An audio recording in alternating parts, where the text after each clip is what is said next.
Right to the major allegations against Herman Cain. The website Politico reporting late last night that when Cain was head of the National Restaurant Association in the 1990s, two female employees complained about his inappropriate, sexually suggestive behavior. Politico adds that Cain's advances made them angry and uncomfortable, and that they left the association after receiving monetary settlements. Maggie Haberman is one of the reporters who broke the story. She joins us now. Maggie, thanks for coming in this morning. Herman Cain would not comment on these allegations. His spokesmen have denied it to the AP, and they sent us this statement. They did not want to appear on the show this morning. They call these unsubstantiated personal attacks, quote, dredging up thinly sourced allegations. Political trade press are now casting aspersions on his character and spreading rumors that never stood up to the facts.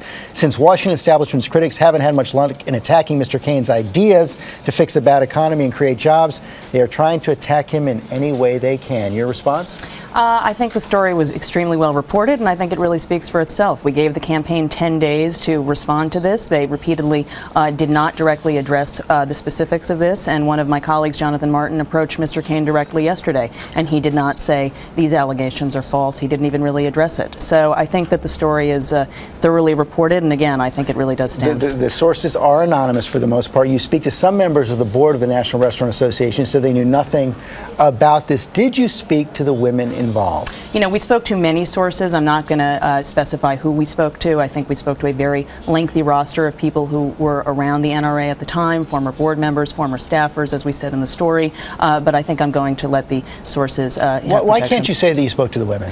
Because I think people don't typically identify their sources, and I just think we're not going to do that here. You also say that there was documentation. Can you describe and characterize the documentation? There were documentation about allegations that were made in one case, and also documentation about a formal resolution, as we said, that also related to a... So is this a settlement sheet? It was a formal resolution.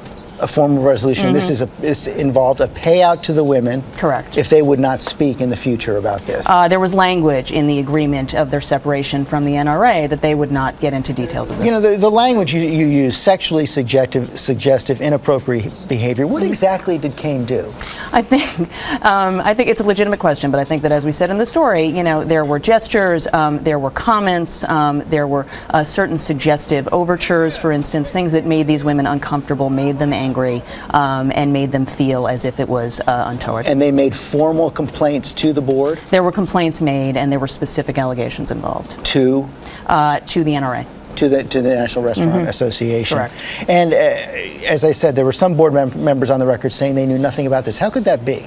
Because I think that when you have a large board, I think that especially when you've got members who are all over the country, perhaps not everyone is aware of every specific action. Different corporations have different structures, but again, as I said, we reported this extremely thoroughly and feel very strong about it. So you're confident the denial from the Cain campaign will not stand? I would be interested in seeing what Mr. Cain has to say later today. Maggie Haberman, thanks very much.